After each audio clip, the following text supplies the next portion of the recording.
The seagulls follow trawler.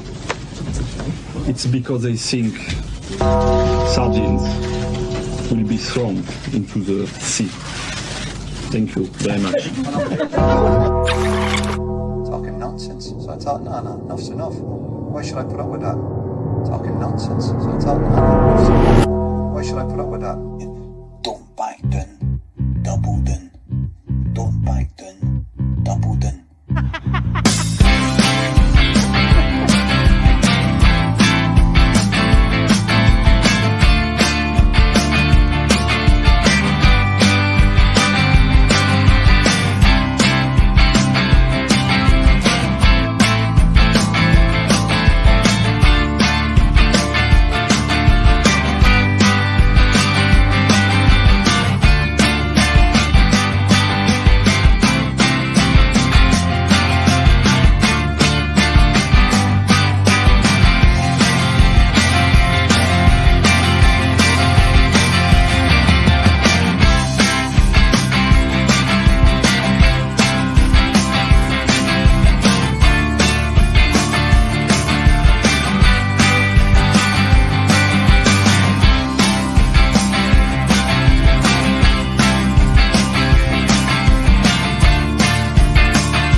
Yes, here we go. It's the Monday Club on a Tuesday. It's been a while since we've done this, but as you can tell, even now, my voice hasn't quite recovered. You can imagine how bad it was yesterday. Jonathan, you can verify I was, for the change, pretty mute.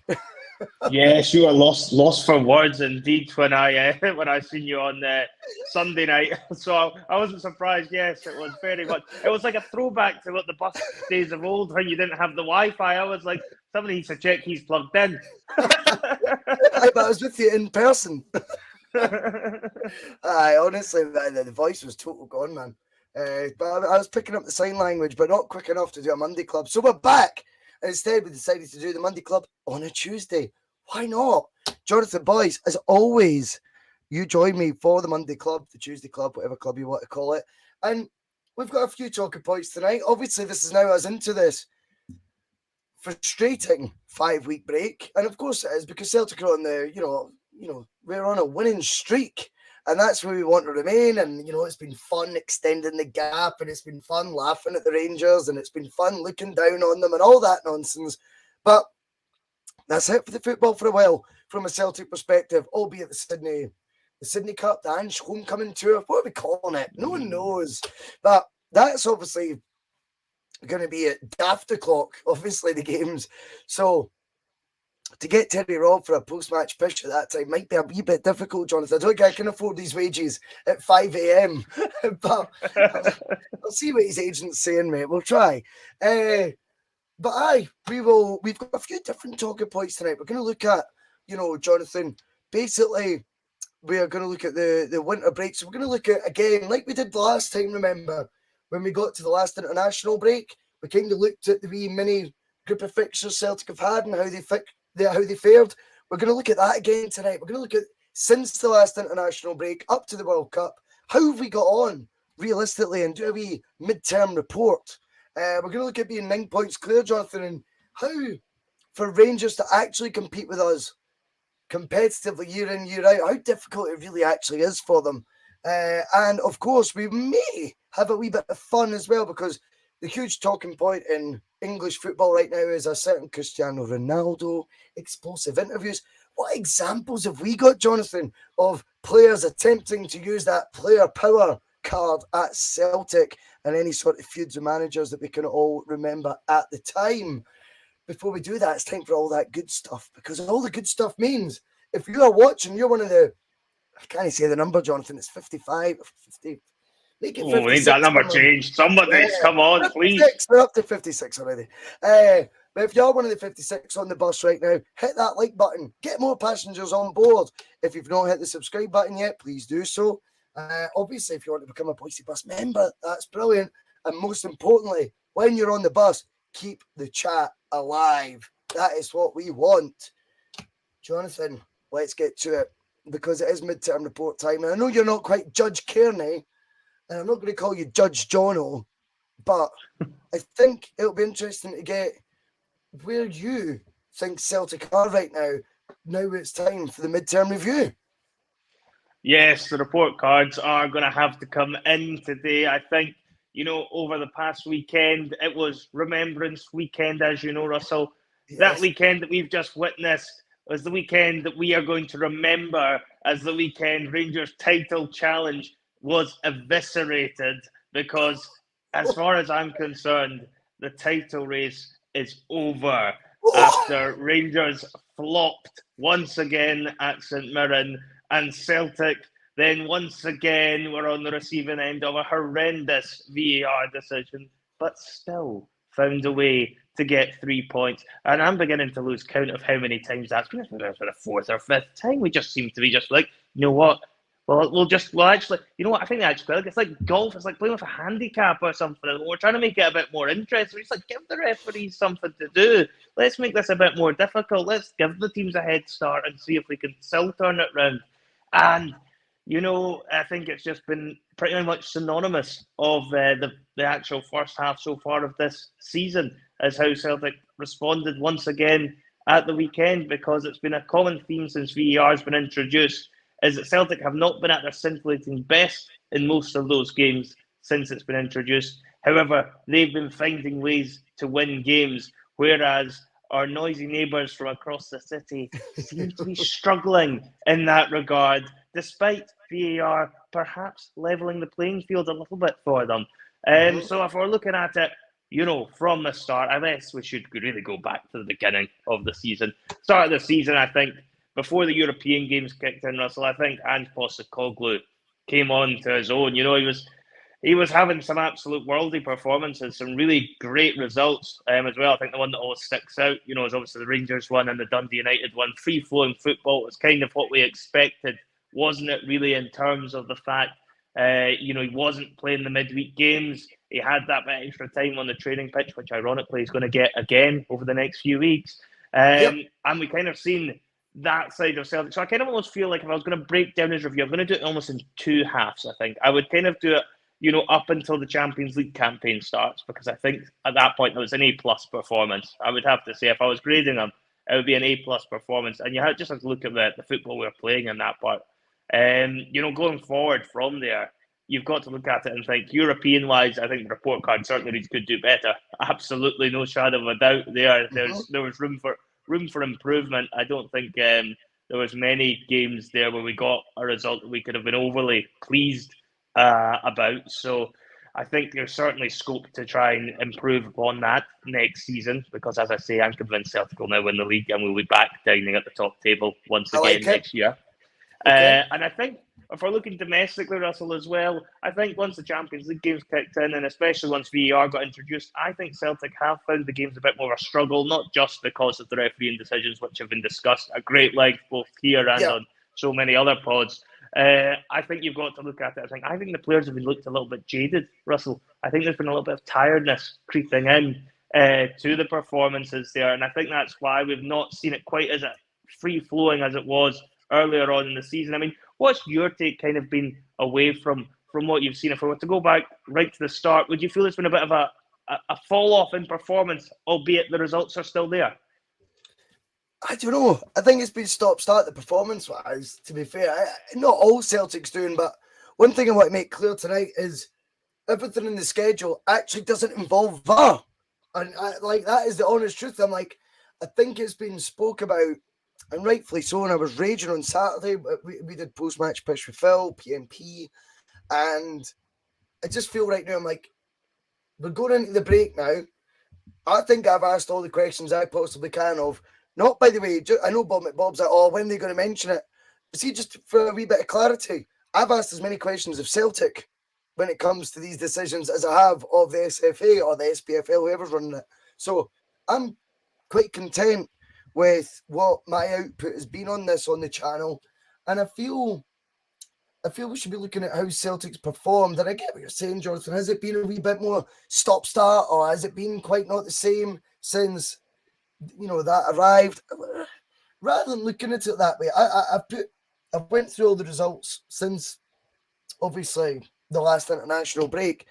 SPFL, Jonathan, we beat Motherwell 2-1 at home. Yes. I hope I've got all these right. Scramble, yes. St Johnstone 2-1 away. Hibs 6-1 at home. Hearts 4-3 away. I mean, that almost is like already like out the memory because there's been that many games. It's even Andrew said that. I've kind of been like, it's not been that many games, mate. See, when you actually look at it, this is like since September the 18th. There's been loads. Livy 3-0 away. I mean, when does that start happening? Only once Ange came along. Dundee United 4-2 at home. Motherwell 2-1 away. Ross County 2-1 at home. It's 8 out of 8 in the league. It's an A+, Jonathan, in the report card, mate. It's an A+. You can't do anymore. You cannot do anymore. It leads us to 14 wins out of our first 15 games. For all the focus will be on the rivals, try keep up with that train. That bus. You try keep up with that, though. It's very difficult, Jonathan, to keep pace when constantly we are churning out 3 points, even not at our best. We just keep churning out those results. It's depressing, Jonathan, for your opposition. It breaks them down. And I stand by what I said last season. Around January, February on the bus, I said there's one thing about the core of those players. They don't like chasing. They don't like it. They fall further behind. They don't like the pressure like that. I mean, what they did prove was once they had a bit of a lead, they ran with it that year. Obviously, it was the COVID year, and we'll talk about all that later. But when a lot of these boys have something to chase, they won't catch. I think the gap's getting bigger right now. If they think Gio should go, so be it. Ange's still there right now. That Celtic team isn't going anywhere, and that's really what they need. They need a lot of those Celtic players to be sold in January and Ange to leave, and it ain't going to happen. But with regards to this wee midterm report, Jonathan, the SPFL is your bread and butter. The SPFL comes a £40 million price tag. 8 wins out of 8 is top marks, mate. Let's look at that first and foremost. You look, it's that 1, 2, 3, 4. I think it's 4 and 4 home and away games. 24 points. That's fucking. What else can you ask for? Yeah, I mean, in terms of the results, I don't think there can be any complaints whatsoever, and I think that is a point that people should be paying attention to, because I don't think it necessarily always gets the credit in the mainstream media that it should, just purely because the other half of the city seems to be all over the place and want rid of their manager. It doesn't mean they could have had Walter Smith dug up from the grave, and had him back in charge, if they were able to resurrect him. And he would be he'd be struggling to give up with Hans Postecoglou, at the moment, because the form book is ridiculously strong. Even if Rangers were picking up a few more results along the way, odds of them actually being top of the league at this stage with the form Celtic have been in is pretty much not going to have happened. It's been pretty much flawless. We had the one wobble against St Mirren. And fair enough, that was a poor day at the office, but they're going to happen over the course of a league season. You're never going to get things all your own way every single match. I think it's not just though the actual fact we've won all those games; it's the fact we've won them all in so many different ways. You talk about obviously Hibs. You talk about Hibs being such a comfortable victory, a 6-1 it was. And that was obviously like a lot more like probably how the start of the season went. We were just steamrolling teams at the beginning, including Rangers, by the way. And what you go on, and then you look at other games where you picked out St Johnstone away, which was 2-1 again, conceded in the last minute, won it in the last minute. Dundee United may have finished 4-2, but that scoreline's a little bit deceiving because again conceded fairly late to go to 2 each, and then scored twice in stoppage time to win 4-2. And obviously Hearts, without going into the V.A.R. decisions, even if time aside, as we were actually behind at one point. We were behind at one point in that game. Hearts get pegging us back. It felt like everything was going against us, and we still managed to find a way to win on that day as well. So that really shows how much character this team has. Brendan Rodgers would be proud of the amount of character that was being shown by these players if he was watching these games, because I think it speaks volumes for them. And if you were to flip it, listen, you looked across the city, games like that as games they would have lost or drawn, and we're seeing that happen now. And it's those games, I think, are the key difference between the two clubs and why Celtic have the 9-point lead they do. As you look at games like St Johnstone, you look at games like Hearts, you look at games like Dundee United, that's 3 games Celtic could have feasibly dropped points in all 3 of them. Hearts certainly could have lost. Other 2 probably could have drawn. And they came out of them with full marks across the board. And I think that does say something about the strength of character in the team, Russell. And I don't know, do you think that's just kind of going from strength to strength? Do you think it's been a fact that because they won the league last season and obviously they had similar moments in the previous campaign, they almost just built on that, and now it's just becoming almost a case that even as a fan, if you're watching the games, you almost feel as if Celtic are still going to find a way to win, even if time is running out and, it's not looking likely if you're looking at it from a neutral point of view. Well, I think what I would say about that, first and foremost, is there's ways to build a siege mentality with a club, right? And there was the very vocal ways, someone like Jose Mourinho would do at Chelsea, for example. And he would create the siege mentality. They're all out to get us. Everyone's against Chelsea, but it won't stop us winning, right? And everyone buys into that. Postecoglou comes out and says things like, where does it get me? Talk about refereeing decisions, it didn't do my club any favours. Then you listen to Matt O'Reilly. And Matt O'Reilly says, there's been some strange decisions, to say the least, but they still can't stop us. And I go, if you don't think that's the message that really is a wee bit closer to what's getting said in-house, you're daft, right? So the Postecoglou's poker face, I think you've seen Matt O'Reilly give a wee chink into the siege mentality that really Angie's creating with this V.A.R. stuff. Again, Angie's mask slipped, and I mean this in a good way, by the way, because I'm all for it. When he does the halftime thing and he's stopping the ref and stuff, I'm not against that. But what I definitely think is the one thing, regardless of V.A.R., right? Makes no fucking odds whether there's V.A.R., no V.A.R., anything. Ange Postecoglou wants this team to play till the 90th. What is it now you get up to? Looking at the game at St Mirren Park, is it 99 minutes the game can go on for? Who knows, right? But he won't stop till then. He won't have the team stop until then. Just keep going, keep doing what you're doing. If we all believe in what we do, that chance will come. That's what's happening. I don't even think it's like they feel like they're digging deep into their souls. I just think they're in like, not autopilot either, but kind of like we're programmed just to keep playing football this way. We're convinced we'll get the chance. And they also have a wee bit of know-how now, which I think always stands you in good stead. They've got the know-how because they've got the title on the bag. And the one thing I also think they're acutely aware of is how they won it last year. This time last year, it was Celtic, 6-7 points behind, I think it was almost a year. We were 7 points behind at this point. 7 points behind around now, yes. We turned that round. So I think there's still a strong argument for the Celtic players to go, whoa. We know what it was like to be written off here. We ain't taking anything for granted yet. That's a great attitude to have, though. And again, it's one of those ones where your opposition might be going, fuck's sake, they've even experienced this the other way around. So they're never going to get complacent because they know you can't afford to, because they've proven that the league can still be won. So that's a really telling thing as well. I think, Jonathan, that stands us in good stead.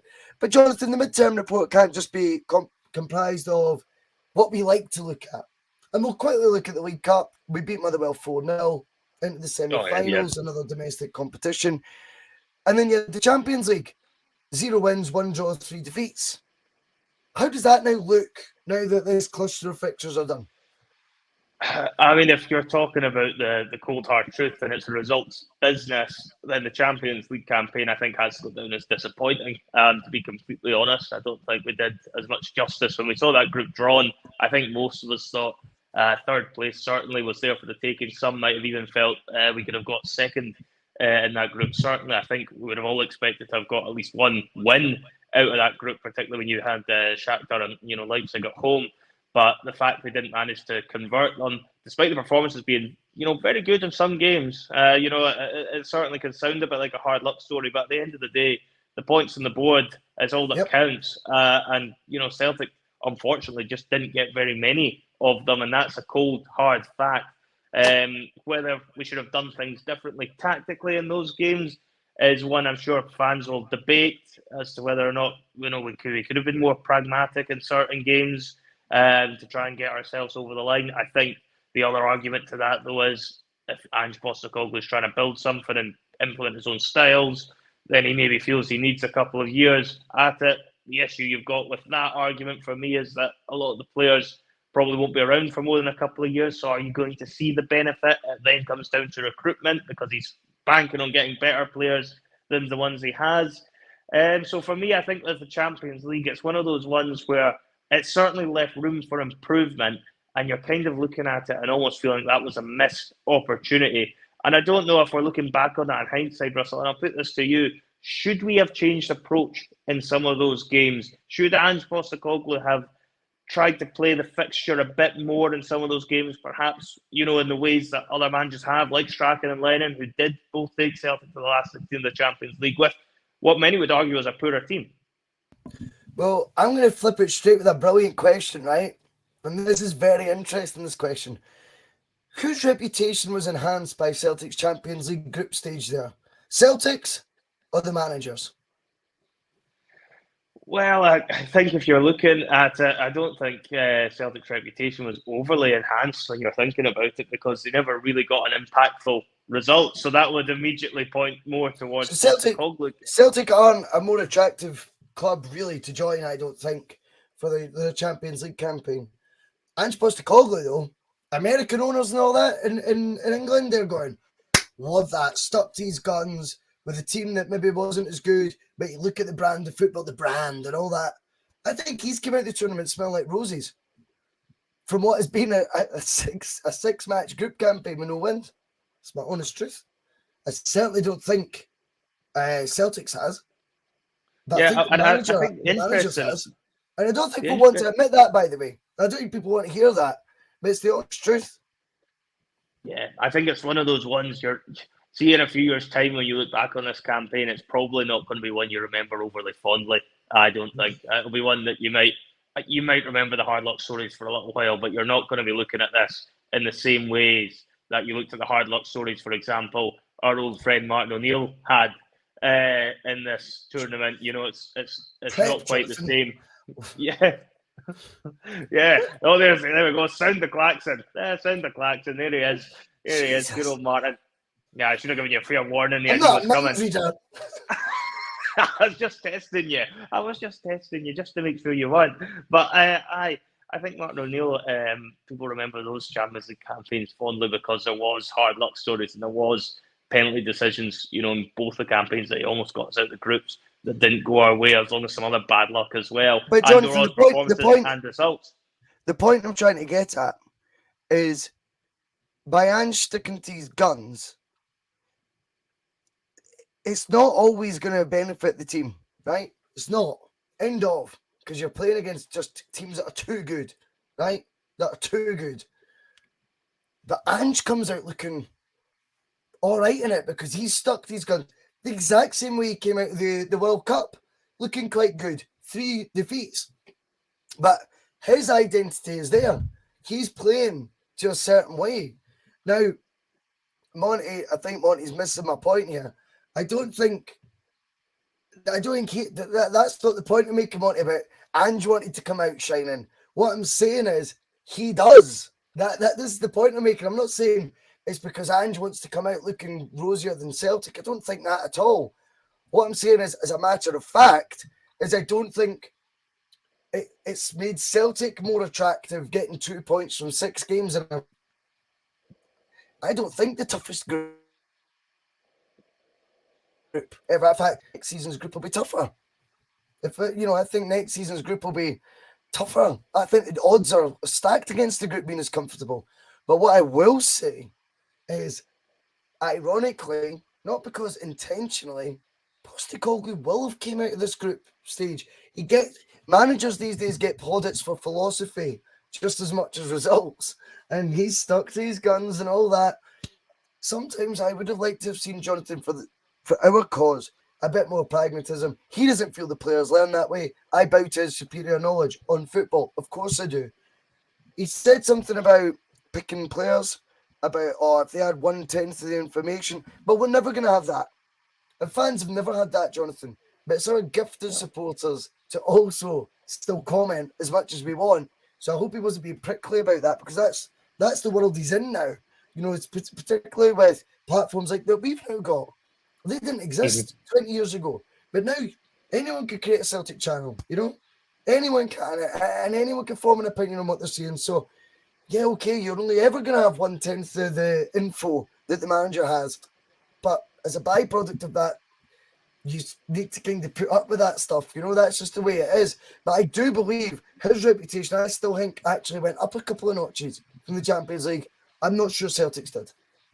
No, I take the point, because, as I said, the way he's going to be trying to build it in his argument is going to be in terms of the style of play that he needs to try and then build again for the following year and the following year. The problem he has with that is that Celtic historically don't keep their best players for longer than a couple of seasons. So, I mean, even if you're looking at next season, Champions League group stage campaign, there's probably not going to be some of the names that have played through this one that are going to be here next season. It could well be that one or two of your big hitters have perhaps been moved on either in January or indeed the summer, and then it's a case that you're having to restart again with other players that you've had to try and dig out from unknown places, or you're going to have the opportunity to sign players that are a step up in quality because they've seen how Celtic have performed and felt they want a piece of that. But if you're finishing bottom of the Champions League group, it's a results business football. It's the first thing people are going to look at. It's how the teams got on before they're going to be making any decisions, and historically how that team tends to do as well. Celtic, if they're going to be building this sort of project, I don't think you would see the fruits of the labour, if you like, unless Celtic were consistently qualifying for the Champions League for 4, 5, 6 years, which, if we're being completely honest, probably might be unlikely, purely because the Scottish coefficient is going to end up going back down with the sort of season all the clubs have had this year. And, the fact of the matter is next season will be just as tough, if not tougher, in the Champions League. And then you're still relying on other clubs in Scotland doing their part as well, which historically doesn't always happen either, So there's a lot there for Celtic to have to try and build on if they're going to be trying to play this style and brand of football. And it'd almost be, in some ways, better to adapt to playing the fixtures to try and get the results on the board, get those coefficient points. And then once you're able to actually consistently qualify for the Champions League and consistently do okay and make progress in it, then you can start looking to adapt the style a bit more, because you'll have the players coming in that want to come to the club because of it. Celtic are constantly in the Champions League groups. They're constantly competing in there. They're either getting out of them or they're giving it a right good go. We want to be a part of that. And, Celtic Park as well, as much as we say that atmosphere is a bit touristy now on a Champions League night, it still is a draw for players to want to come and play at the football club. But I think in some ways you've almost got it backwards with how we're approaching it. I think if it was me, I think I'd rather we'd actually just tried to play the games a bit more now that we've had the chance to review all of the matches. And, particularly whilst it's great to see us have a go against teams, of course. And I'm not as against it in the home games as much, but I think certainly a bit more pragmatism wouldn't have gone amiss in either this season or last, for that matter, in Europe. And I think that's just something we might need to try and adapt to if we're going to start picking up points. We just have to be a bit more streetwise in this. But my question back to you, I guess, would be, do you think Ange would ever compromise on his beliefs to try and do that? No, he won't. No, he won't. But you get echoes when he said if they had 1/10 of the info I've got. I don't know if you remember, there was a viral argument he was having with an Australian reporter when he was the Australian under-21 manager. Yeah. Under-20s, whatever it was. but the context of that wasn't too dissimilar. He was kind of being, if you actually watch it, the reporters got, in my opinion, it was actually right. Ange wasn't.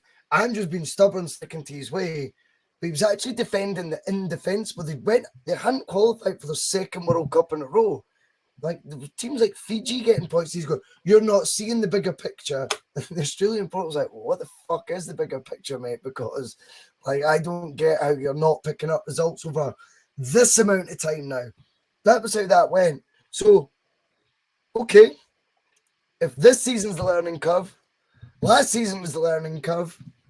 Is it next year that we were able to comment? We'll find out. But I think overall, when we do the midterm report, Jonathan, we're 9 points clear. Unreal. I would have bitten your hand off for that, bitten your arm off for that, whatever the saying is, you know, at the start of the season. League Cup semis, that's just a box ticking exercise. Good. That's as expected. And out of Europe completely, I think it's a wee bit below. Overall, are we satisfied? I would say so. Yeah, I would say so. But let's get back to the domestic points, because it's 9 of them that we're clear. Now, Jonathan, I remember having a debate with, you know, a Rangers season ticket holder. He's my best pal. You know Mark very well. And Yes. I remember saying to him, you know, like, I think you're going to win the odd league title, the odd trophy here and there. This was the season where Celtic got handed the COVID title. But I think they'd lost to Hamilton. I remember texting him it saying, honestly, mate, I think you will win the odd trophy, but you need to understand where you're at. My mind's not been changed by this, Jonathan, right now. They're in a complete catch-22 now. I know people don't want to focus on your rivals. Well, I'm sorry. I think it's not about focused on them, but they're the only threat to our dominance. So you've got to look at it, right? And I don't need to justify it. We do what we want. We can speak about whatever we want on the bus. And you look at a club that's got 10,000 less season ticket holders. That is a hole that they need to try and fix or fill every single season. They're a club that it cost them £70 million just to reach the Premier League. Fuck knows how, right? Or money like that. However many loans it took. It's crazy. When you consider the advantage they had over the clubs they were playing against getting up there. See, when they just needed to promote a youth player, they signed a Sandaza. You know what I mean? It was just nuts. Even for the day one, it was like they just don't learn. But they've accrued a lot of debt. And in a year where they've made money they could not have believed, Jonathan, they would make, i.e. a Europa League run. I mean, obviously, had they qualified for the Champions League, fair enough. But the problem was, Jonathan, they'd already went all in to stop the 10. There was no more money to actually give to Gerrard for a Champions League qualifying campaign, which only meant a playoff round against Malmo. They couldn't support him because all the money was already in to stop the 10. They're constantly chasing their tail. They can't go on more than one front. Obviously, they might have expected to beat Malmo. They didn't. What then happens is they end up in a season like last year where guaranteed jackpot is £40 million. They have a strong lead, but their manager, who hasn't been supported whatsoever in the transfer market, leaves with his extremely talented first-team coach, Michael Beale. They bring in a manager who works miracles in getting them to a Europa League final. I wanted a bit of that, Jonathan. Celtic had more than enough opportunities to do that, and the teams he beat were of real repute. But what happens is you lose those assets, Jonathan, when you have brilliant results. It turns out they had a lot of loans, etc., to pay back, a lot of debts with poor merchandising deals because they had to scramble about to get any deal they could over the years, and such with the tightness of the contracts with the likes of Sports Direct. 8.25 million just goes to them alone this summer. You know, and it's like, well, that's more than even we get from Adidas in a summer. You know, that's at least 2 years worth of their merchandise deal money, like tied up by having to get given to Ashley. So again, they're back to square one. They've got a manager in there who then sells prize assets, Basses, Pattersons, Aribos.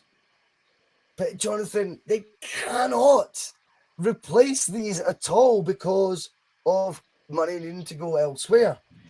And eventually, it all just catches up.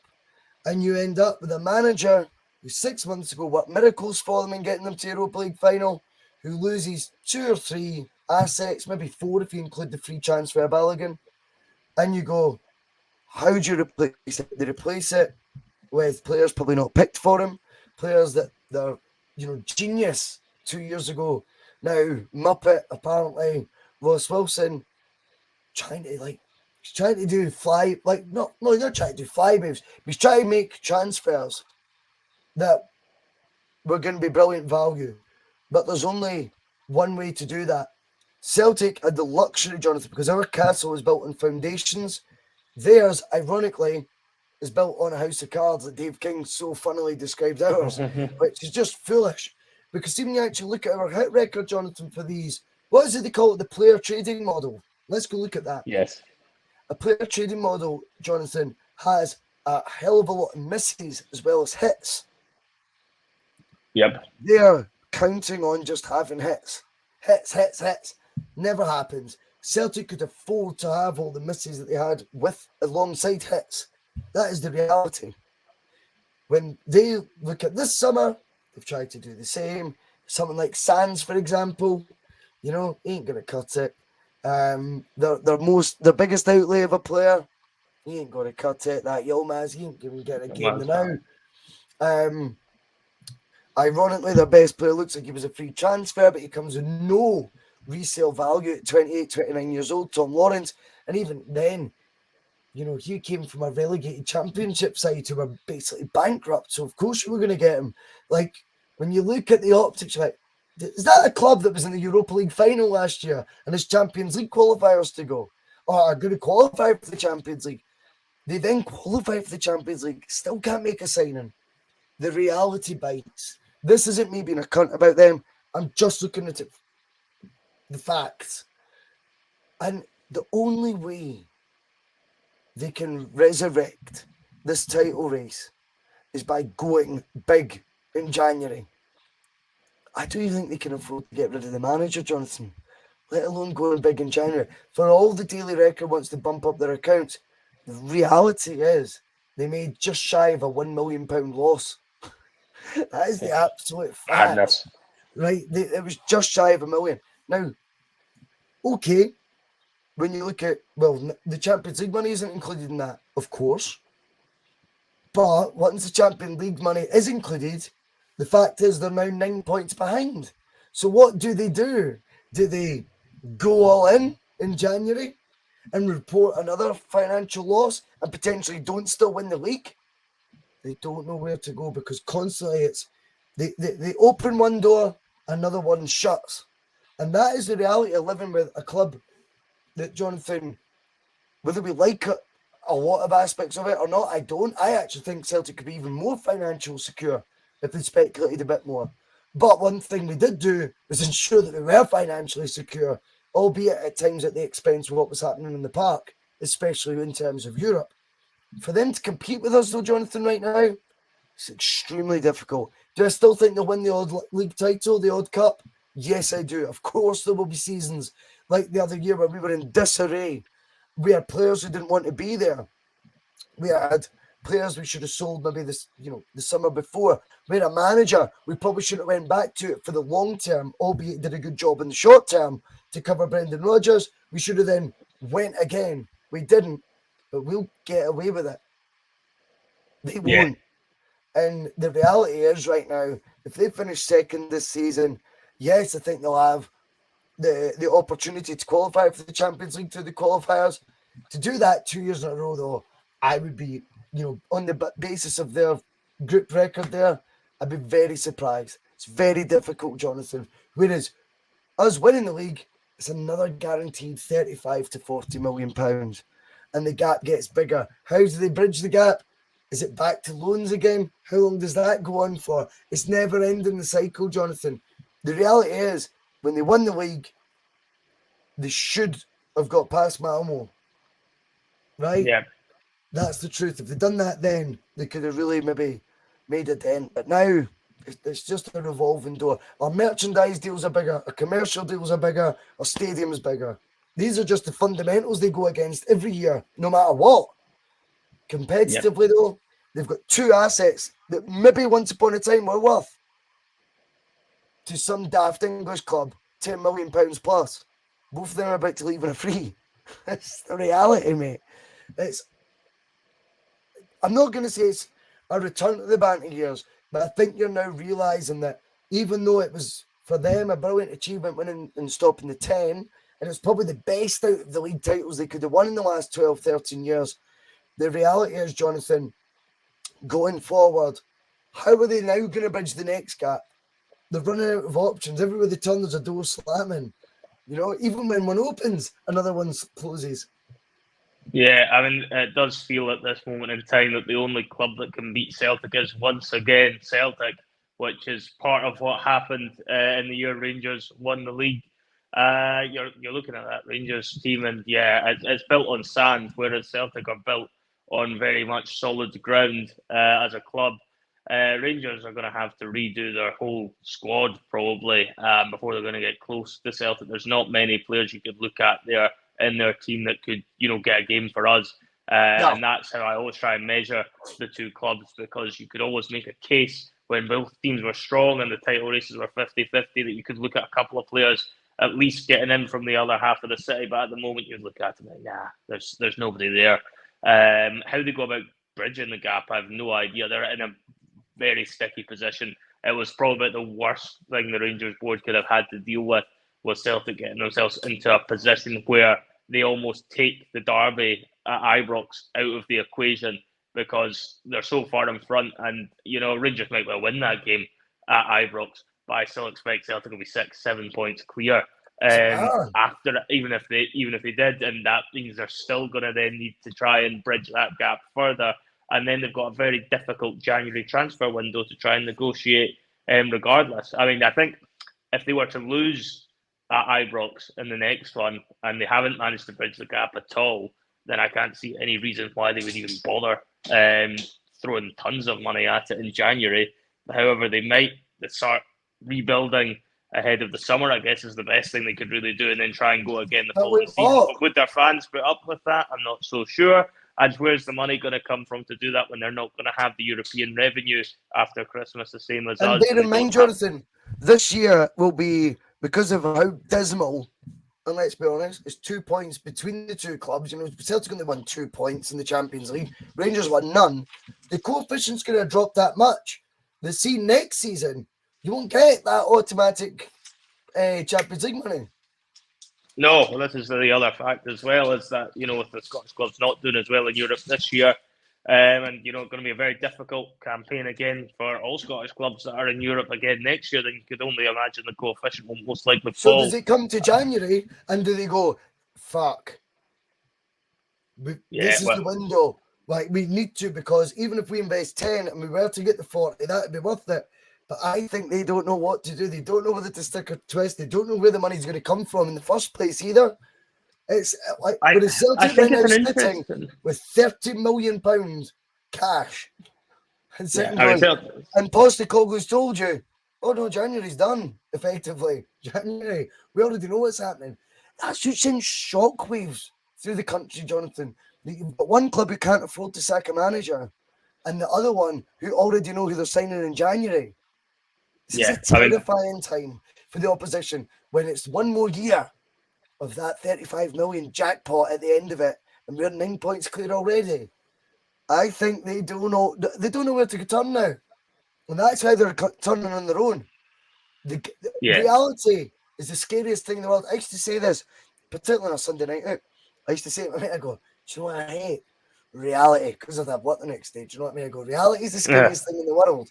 It's like seeing you face up to reality, no matter what aspect of it you look at. That is the most scariest thing in the world. I think they're staring at it right now that, it was great, stopping the 10. But what was it based on? Impossible funding to be carried on. Even when you record revenues coming in, you still made it worse.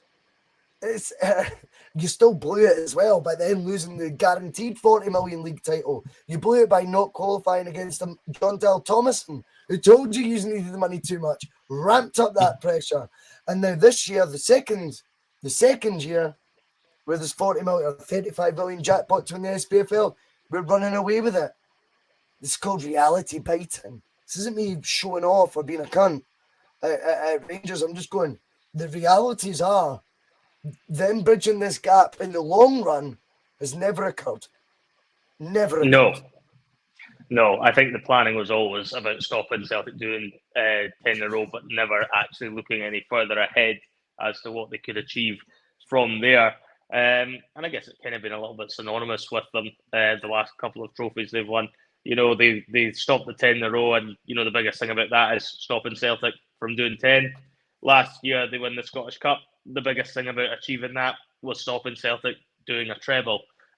So, you know, I think that kind of speaks volumes for where the two clubs are at the moment. And nobody expected Celtic to be in a position where they were going to be winning a treble, and it's certainly not the Rangers fans, which is why they were kind of willing to let that slide because of the UEFA Europa League run they went on, which, you know, kudos to them for that. It was an excellent run. But then the moment things are beginning to show again domestically that Celtic are a team that domestically, as much as they might have had faults in Europe, Celtic churn out results domestically pretty much 9 times out of 10 That's league what I was seasons. saying the other week. I said, it's one thing for all my criticisms about our lack, Jonathan, of ambition in Europe, or go a wee bit further, Celtic, you know, because of the, see, to be honest as well, like, do we have £30 million sitting there? What's it for if it's not for the Champions League and backing everyone's favourite manager in the world? Do you know what I mean? What is it for? I don't know anymore. Like, this is after COVID. We've come out and we're sitting with £30 million cash surplus. I don't actually know what that's for. They must be panicking in case Rangers get like bought over by a billionaire. They think we'll keep that money for a rainy day just in case something untoward happens domestically, and, you know, some sheik or something decides they want a piece of Ibrox. But yeah, from our point of view, when it comes to the club, one thing they do very well is obviously make sure they do have enough finances there to get themselves through the rainy days like COVID. However, from a fan point of view, it's a bit more frustrating that they don't try and spend a bit more of that to try and push the club on. And it does almost, as always, feel as if Celtic are usually trying to try and, you know, just stay one step ahead of Rangers. And, you know, the comment there is making a very good point about UEFA finally on top of the revenue, because you do forget there is financial fair play regulations that, you know, Rangers have to abide by. They're listed now. They're listed Yep. as one of the clubs under the microscope. Again, it's another one of those, Jonathan, as they opened the Champions League door, UEFA shut another one on them. It's all catching up. That's the way I see it. Jonathan, we're going to have a bit of fun for the next 5 minutes before Sutton Death, because we did promise this as well. Cristiano Ronaldo, he's pretty big in the news right now, Jonathan, isn't he? He's pretty big. Yes. Firstly, I want your thoughts. Not that the interview's not been done yet. I want your thoughts on him doing that. Well, I mean, it seems a bit like he's really just trying to engineer his way out. I'm not sure if Cristiano is overly happy not being the top dog at Manchester United. I think that much is clear. I don't think he's happy if he isn't top dog anywhere. I think he has that mentality about him where he feels doing what he's doing is what I'm asking. Like, because I'll tell you what I think. I genuinely think he thinks he's being like a suffragette, Jonathan. Like, I think he's going, no, I'm going to say exactly what the fans need to hear, because this is the truth of how much the rot is in this club. I've got nothing to lose anymore. And what they're going to do is sack me. Sound, see you later. I'll walk into any club in the world. Do you know what I mean? I genuinely think Ronaldo, I don't like the fact that Peter Smallings, I just think he's a fucking cretin of a human being. But I think Ronaldo, I think he's doing it like to go, see, before I go, I know I'll leave my head held high that all the fans got an insight into what's went on. Like, I don't know. But it leads me to think, Jonathan, see, Celtic, have we ever had players that have tried to rock the apple cart? First and foremost, I think only Henrik, you could say, in my lifetime anyway, is that status where Ronaldo's got at Man United, you know, when it's like, fucking hell, he's so big. And whilst we all love Henrik, everyone wants to jump down Ronaldo, right?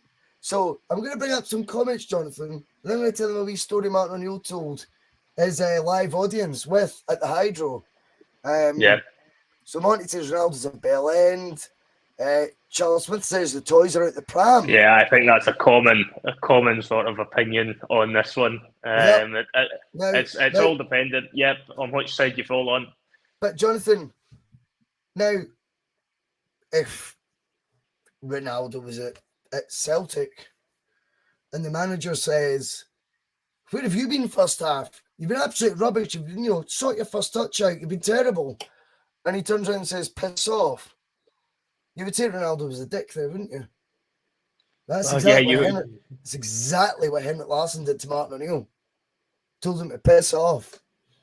At half time when Martin O'Neill went through him. And Martin O'Neill admits it. Yeah. I think obviously it's one of those ones because Larsson isn't really associated with that. Ronaldo's got a few more blots to his name. What does it? What blots? What blots to his name, though, Jonathan? I think reputational wise, I think reputational wise doesn't always help him. With the camp, we don't know what he's saying. We don't say that. We don't know what he's saying in the dressing room though either. He could be saying the exact same things as far as we know. I just think it's very interesting that I think it's people judge people by how they decide, like, oh, I think he's sound as fuck. I think he is. So when Henrik says piss off to Martin, we all go, oh, that was quite right, Henrik. But realistically, that was okay. That was okay because it's Larsson. But for Ronaldo, if you helped him do that, we'd be like, especially if he played for Celtic, not that would happen, but if he did, come on, like people wouldn't like that. People would say that's an ego. So, you know what I mean? It's very strange. Kaiser's just put up there, sent you a pic, Bhoycie Law. I mean, you need to give context, Kaiser, when you're like putting that in the comments. You know what I mean? Like, come on, big boy. Sent you a pic, Bhoycie. Like, come on, mate. At least explain that. Sent you a pic of Sutton, like. But Jonathan, can you think of any Celtic players that have maybe got a bit ahead of themselves or became a bit too big for their boots, shall we say?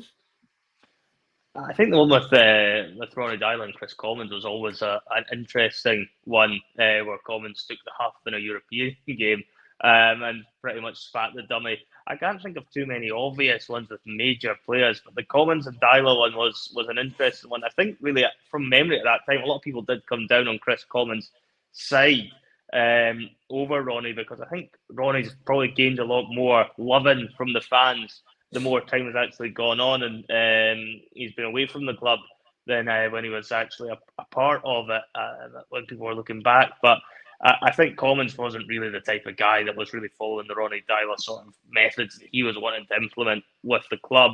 Commons was always slightly overweight, but he was a good player. And I think he was one of those ones that liked to be a bit outspoken. And Monty's coming in saying he was with Commons. No, he's with Commons and that. And this is and by the way, I kind of agree with Monty. But I'm going, do you not understand the points you're trying to make? This is so fickle. Is it personal at times with certain players? Like, we generally probably were supporting Chris Commons then. If that was Ronaldo doing that, we would all look on the outside at Man United and go, oh, yeah, I told you he was a tit. I told you he was a prick. Yeah, but Chris Commons did it. I kind of thought he was right. Yeah, I think it all depends on context as to where the fans feel that they're at. I guess with of the person. It's perception of the person. Perception has part of it to do with it. I think, looking at it from Celtic on the outside, looking in at that point, even as a supporter, people could see that Ronnie Dyla wasn't going to last very long in the job, and you kind of knew he was going to end up being replaced the moment Rangers got back in the league. I think the writing was on the wall. I think every Celtic fan knew he wasn't going to be cut out for a major title race against our biggest rivals from across the city. He was having difficulties with Aberdeen in one of his seasons, and it was going fairly close for a while until Tom Rodgick bailed him out at Kilmarnock. So I think a lot of those things did go against Ronnie Dyla. And I think, I think that's why people did side a lot more with Collins. However, looking back on it now, I think more people would probably be more inclined to be on Team Dyla if you were to actually ask people Yeah, now that's just time. about that. Again, It's one of those that's ones all where time bullshit plays a as well. factor as well. Yeah. Yeah, time plays a factor as well. You've got to remember, perception of Collins has changed too, because he writes a column in the newspapers, which isn't always overly positive about the football club And either. that's And now that the gets guy they people's see backs up. pointing at them. That's now the guy. Correct. And again, do you know what's also interesting about that?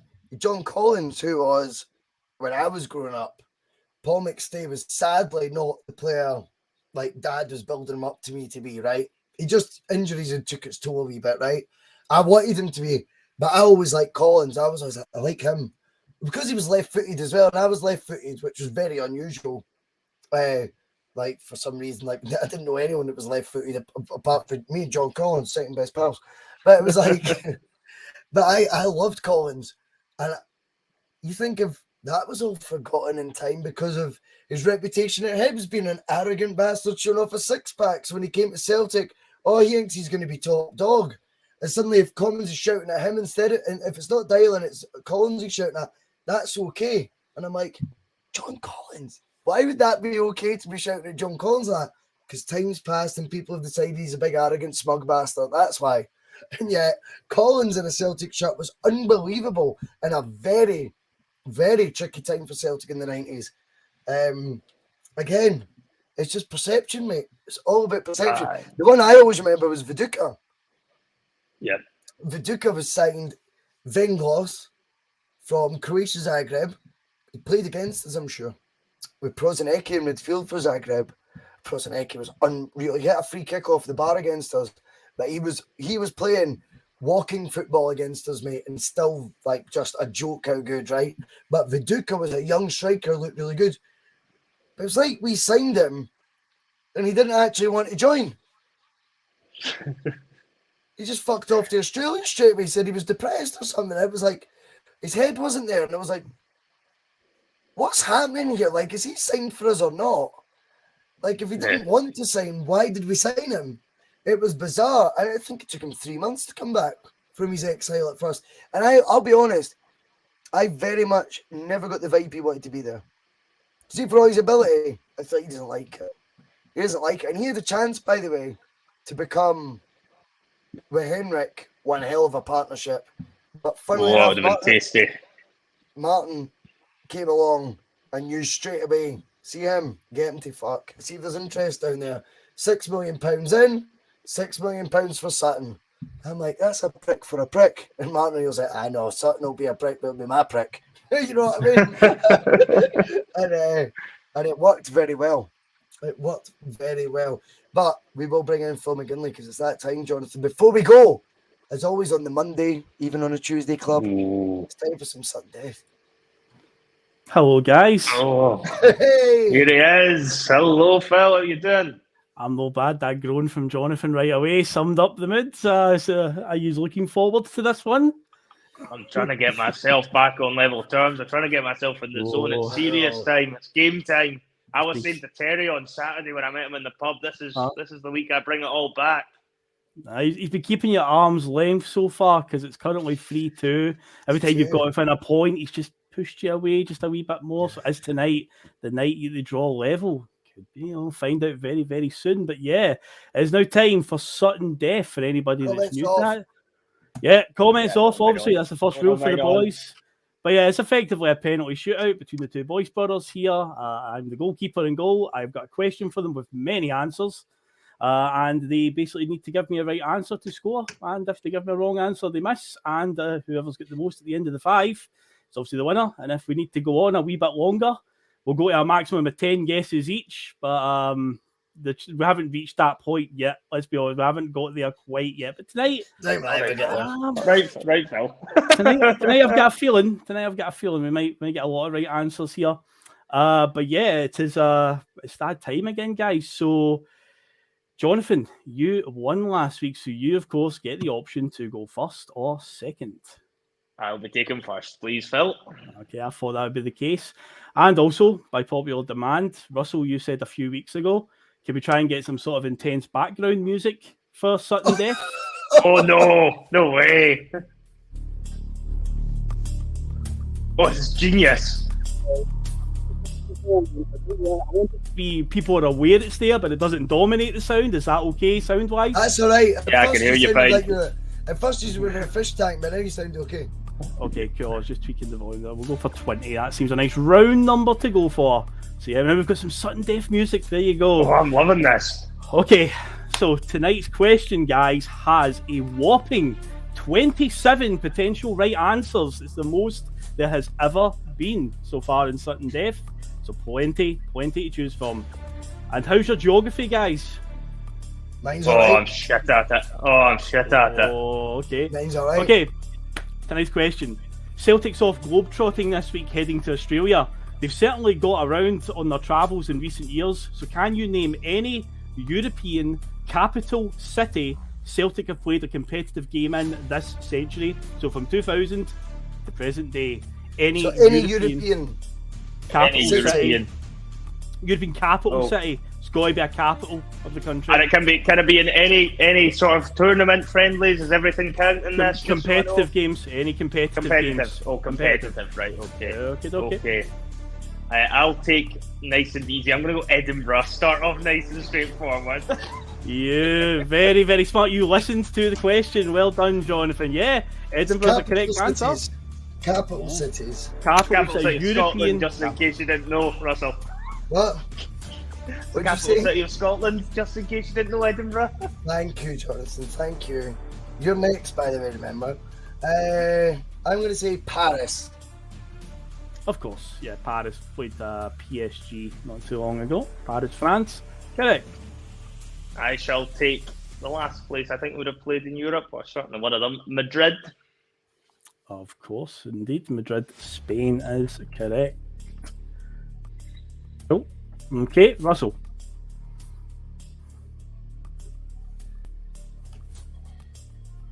This is silly already. Is it Copenhagen? Copenhagen is correct. It is the capital of Denmark, and we have played FC Copenhagen in this century in a European game. Yep. Very good, Russell. Very good. I am going to throw a curveball in and go Reykjavik. Reykjavik is correct. Yes, we played them in Ronnie Dyler's time. Yeah, Reykjavik, Iceland is indeed a correct answer. Jonathan? I'm going to stay up there. I'm going to stay in Scandinavia. Mm-hmm. I think Helsinki. Helsinki is correct. Yeah, we've played HJK Helsinki under Martin and under Neil Lennon as manager. Yeah, HJK. Mm-hmm. I'm also going to say up in that area because I think we've played in Stockholm. We have. We played AIK Stockholm under Neil Lennon in his second tenure. So 4-3 Jonathan. Jonathan, checkmate, because we played in Prague. We did. We played in Prague, Czech Republic. It is 4 apiece going into the final kick. Very good, Russell. Very good. I'm going to say another one that I'm fairly confident on. I'm going to say Moscow. Yes, indeed, Moscow. Russia is indeed a correct answer, Jonathan. 5-4. Russell, you have to score this one. Now, the honest question is, what is the capital of Italy? Is it Rome? I think it is.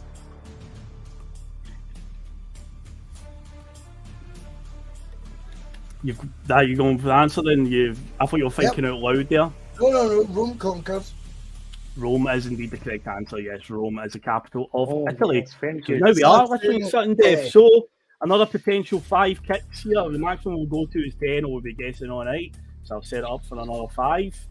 And off we go again. So Jonathan, you are back up taking another kick.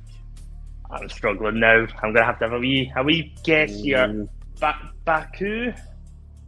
Baku, the capital of Azerbaijan, is correct. We played Karabakh, who are from Baku, Azerbaijan. That is a hell of a guess. Yeah, Karabakh. Yeah, man. Wow. I'm gonna go just as out there. Okay. I'm gonna say Bratislava. Bratislava is indeed the capital of Slovakia, and let's never speak of that game ever again. I'm not sure if this is the capital of this country, but I'm going to think I might have to throw it in. Amsterdam? Amsterdam. Want me to take it to the VAR just for a wee bit of extra intensity? I don't think it is. I don't think it is. That was a guess. Capital of the Netherlands is Amsterdam. It is, even though their parliament is based in Den Haag, but not Amsterdam. Aye, Amsterdam is. I would throw a wee bit of tension in there, Jonathan, just to keep you on your toes. I think, whilst we've not played Sporting Lisbon, I think Benfica are in Lisbon, and I think Lisbon's the capital of Portugal. Yeah, well, if you know that SL Benfica stands for Sporting Lisbon Benfica, then yes, indeed, they are from the capital of Portugal. Lisbon is now, what the hell, it is 7 apiece after 14. Fuck. I think we went to Croatia on a Europa League campaign. I'm going to say Zagreb. Zagreb is a correct answer, yes, the capital of Croatia. Dynamo Zagreb under Ronnie. But the thing is, Phil, this means nothing to me. Oh, Vienna. Rapid Vienna under Tony Mowbray. Yep, played Rapid Vienna, and the capital of Austria. Oh my word, it is 8 apiece. I told you there were a lot of answers tonight.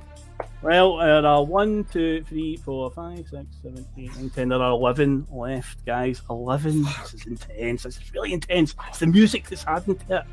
It has. It's got us playing our A games here.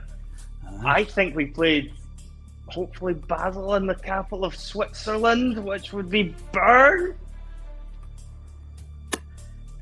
We did play Basel, but Bern is not a correct answer. We played them in Basel, which isn't the capital. Bern is the capital of Switzerland, but it's young boys of Bern that play there. We've not played them since the 90s, and it's only once for a century. And I've got one. Pedro Boyata pulled out of it. AEK Athens, the capital of Greece.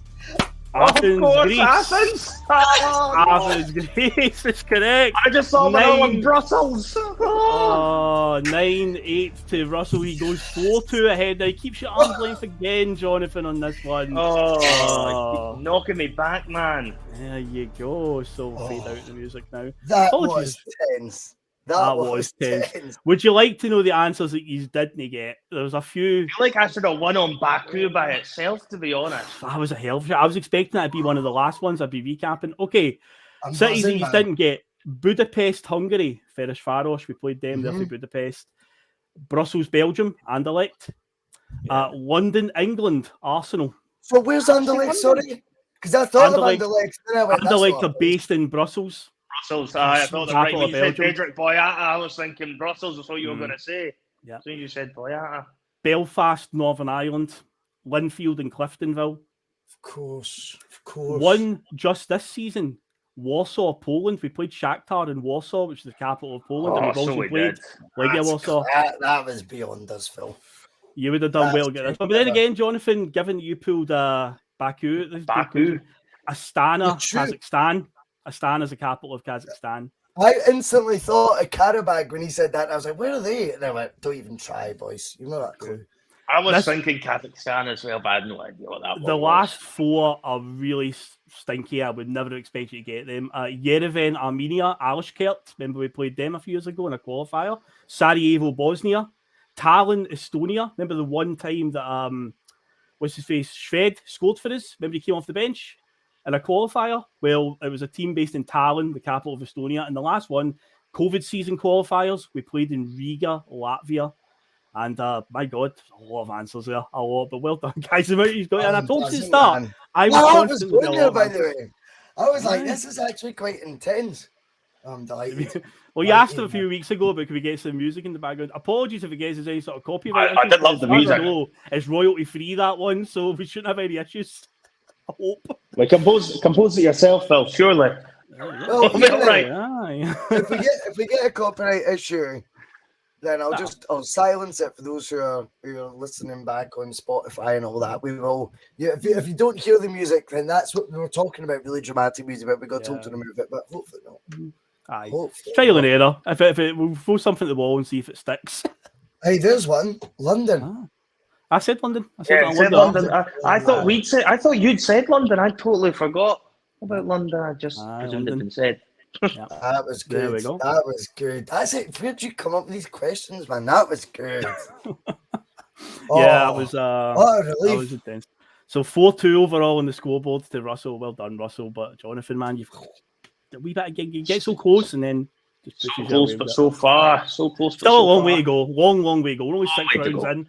Only 6 rounds down. A long way to go. We will be back tomorrow with the Bhoycie Breakfast Bar. It will be at 8:30. Hopefully David and Johnny can join me. At least one of them. If not, I'll do it myself for half an hour. Who cares? We will be previewing tomorrow the Ange Homecoming Tour, the Sydney Cup, whatever you want to call it. We will be looking ahead at that.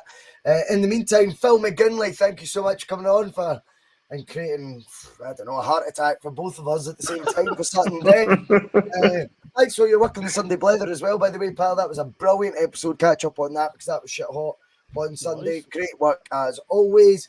No midweek game until I've just used for the Sunday Blether. I have nothing else to add. See you. Some of his comments about me deliberately trying to cause controversy. Well, I work in the media now, and you've got someone sitting there next to you who's an embarrassment to the media profession. He's an apologist. He's a charlatan.